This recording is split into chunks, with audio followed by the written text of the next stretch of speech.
Good morning. I'm Jackie Kelly. I'm with the Jeffco Sheriff's Office. The update that we have overnight is that we have about 3,050 acres burned, and that is likely going to change, should go higher, based on some weather forecasts for today and some fire behavior that we're expecting. We had few firefighters actually on the fire during the night. It just wasn't safe enough to really be out there fighting fire, but they did some structure protection, some fire mitigation. By day's end, we're hoping to have about 450 firefighters from across the state and outside the state coming in to help with this fire.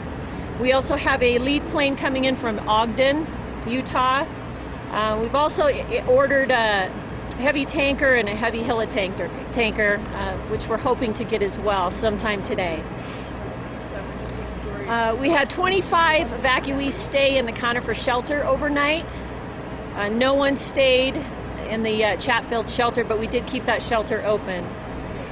We did talk with some firefighters that had to move a lot of people and animals out yesterday in front of that fire. It literally became kind of a life-saving incident when this fire got cooking yesterday, and they were loading cats, dogs, and people onto their engines and into their vehicles just to move them out of the way. So we have several animals that have been evacuated. Several more animals were left behind, and our hopes are to get back in there today to rescue lots more animals: horses, goats, lambs, alpacas, that sort of thing that were left behind. We're really going to get our first eyes on the fire this morning at daybreak, and that'll tell us a lot about what we need to do today. If we have an opportunity, we'll try and get some media in there to get some shots. We also did have one fatality yesterday. We can't say that is necessarily related to the fire yet. It is not an emergency responder that has died, but likely a homeowner or someone that was in the area. And that is what I have for a briefing this morning, so I'm happy to take questions. Jackie, what can you tell us about evacuations at this point?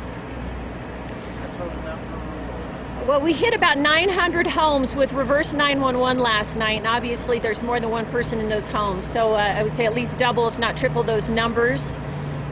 We have some trigger points set up today. There may be additional evacuations depending on what happens with this fire, but about 900 homes so far. Jackie, anything on the nature of the fatality? Was the person evacuating? Were they at home? Anything like that? I wish I could give you more details, but right now that person's not been identified. Next to kin have not been notified.